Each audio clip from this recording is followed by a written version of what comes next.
Well, here we go then. It really does feel boom or bust for Norwich City. This was the week we were pinpointing. 2 games at Carrow. Oxford failed to win thanks to a last-minute goal, 95th minute goal from Oxford. Can we pick up the much-anticipated first home win of the season this weekend against a relatively informed QPR side? This is a side that have won their last 2 games. They beat Hull 3-2. They beat Blackburn 1-0. Before that, they'd gone 4 without a win, including 3 consecutive defeats. This is a funny league. I mean, that middle section, all the way from Ipswich in 5th down to West Brom in 17th, is separated by 5 points. Now, we're, of course, a long way adrift of that. We're on 10 points. And at time of recording, we are 6 points adrift of safety. Now, that could extend. Oxford play on the Friday night against our friends Ipswich Town.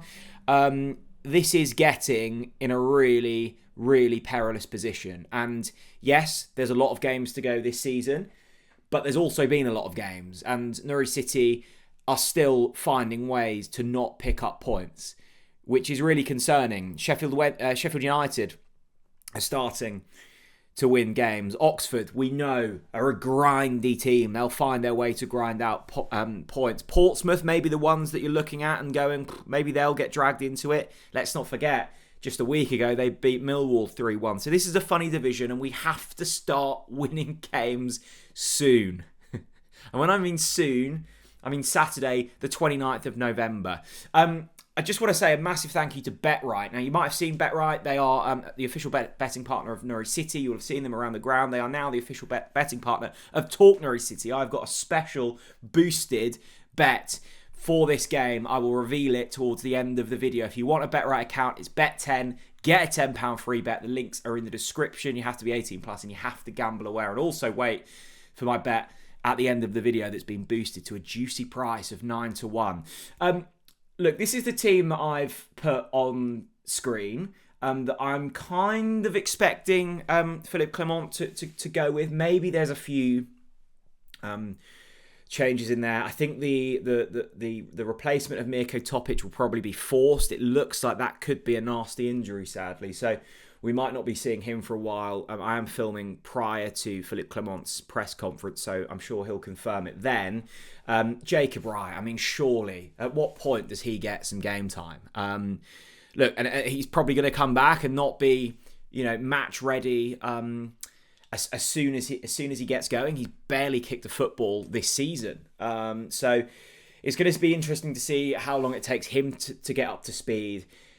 When I look at this team, I'm actually relatively content with most of it, other than the left side. The left side, I mean, injuries. Ben Crescene, Jeffrey Schlupp, Lucian Mahovo, Papa Amadou Diallo. We knew we were short in the left wing position. We didn't go back in for Lewis Dobbin. We lost Borja Sainz. In terms of a recruitment disaster class, that very much was it. That left-hand side has been completely decimated through injury, through not replacing, and through poor acquisition.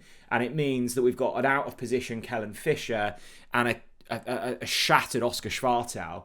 I think there's a player in Oscar Schwartau. I like him a lot. He's 19 years old. He's shown glimpses, but he's playing way too much football at the moment. He would have never expected to play this much football. It's very similar to Ante Sienat's last season, where you just looked at him and went, the lad needs a rest. The problem is, who do you rest him for? I don't have the answers for that. I'd love to know from you guys down in the comment section, if we were to replace Oscar Schwartau for this match on that left-hand side, who do you put in there? Maybe you move Chris Garden out there and play Forson through the middle. I'm not sure if Forson's particularly up to speed either. And this is the problem. I'm not sure they're up to speed. I'm not sure they're up to speed. I'm not sure if they're up to speed. We're in nearly December. I mean, Philippe Clement is annoyed about the fitness and the conditioning of these players. So are all of we. It's a huge concern. The positives, I thought Rory McConville and Harry Darling, I thought that looked far more assured on Tuesday night, which was really pleasing. I thought Rory McConville in particular, Rory McConville? McConville. Anyway, he's big, he's tall, and he's got good feet, which is all I look for in a defender. So him next to Darling looks pleasing. It's those wing backs that concern me slightly. I think Stacey looked exposed. I thought Fisher looked exposed. And when you look at the QPR side, where are they really strong? Well, it's width. They've obviously got Ilias Chair. It's a strong kind of attacking side on those wings. They've got Dembele. They've got Chair. Yeah, I think that could be problematic at the weekend.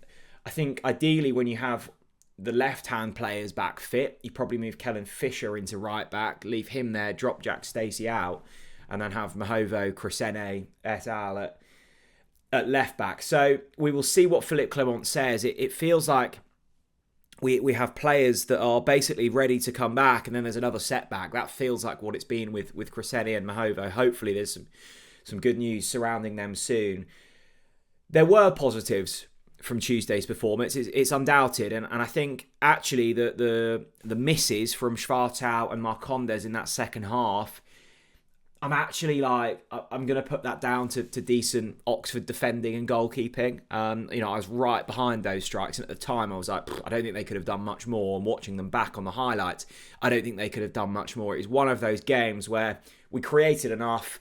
Another day you're 3-0 up, and you're singing Philippe Clement on his side off, and instead you're absolutely gut punched with basically Oxford's second or third chance of the game. It was shocking defending. We had players back, open man in the box, good finish from the lad. Really, really disappointing. And that felt like, this week felt like a real springboard. I spoke about it in yesterday's video, but last season, similar time of the year, we had 2 home games. The first was against Plymouth on the Tuesday night. I can't recall who's the Saturdays was against, but they were 2 winnable games. We won them both, and at that point, it felt like top 6 was a real potential. And actually, from that point on, we barely won a game. This felt like the springboard. Now, if you pick up 4 points from this week, okay, not perfect, obviously, but okay, we can work with that. If you only pick up 1 or 2, just mentally, it feels like it's a long way back. And who knows, if Sheffield United win or if Oxford win, you could be 9 points adrift. And then at that point, it really does feel like a long way back for Norwich City, particularly with the fixtures coming up. You've got Watford away and Sheffield United away. Big games, big games. And look, I didn't get the sense that these players were particularly nervy. I just got the sense that they've kind of forgotten how to win. And that sounds stupid, but it's a thing, right? Just little silly decisions in certain areas that with confidence and with a bit of momentum, which I do really believe is a thing in this division, I don't think those things happen. Look, I'm relatively confident. And I shouldn't be, because we've not won at home all season. And the way that we tried to see that game out against Oxford was really poor. I think Philippe Clement has learnt a lot already. Mate Jurasek, I think he's pinpointed the players that he's not seen enough from. He said, I don't ask, I demand standards. Well, Mate Jurasek clearly didn't listen, so I don't think we'll be seeing him feature this weekend. Jovan Makama, Josh Sargent, I think once he gets 1 goal, it will flow. He looks incredibly low on confidence. We've got quality in this squad. We have Kenny McLean, Jacob Wright, Matthias Kisgarden, all good players. I'm hoping under the Clement watchful eye, which I really rate as a head coach, good things might start to happen. But at this stage, in the early days, you just have to find a way to win. You just have to, because as weeks tick on, confidence again starts to dwindle, new manager optimism starts to dwindle, teams around us continue to pick up points, you're in a really dangerous position.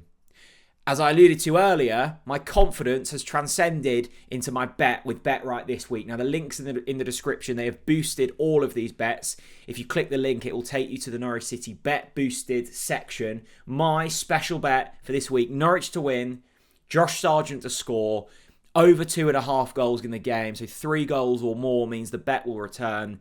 That is 9-1. Stick a tenner on, 100 quid back if that comes in. I think Norwich will win.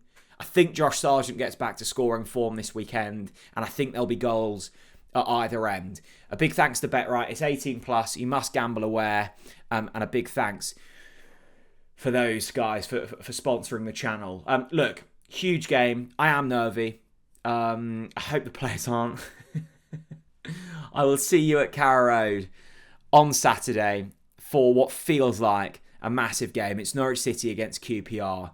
Just win, boys. Thanks for watching. Take care. Bye-bye.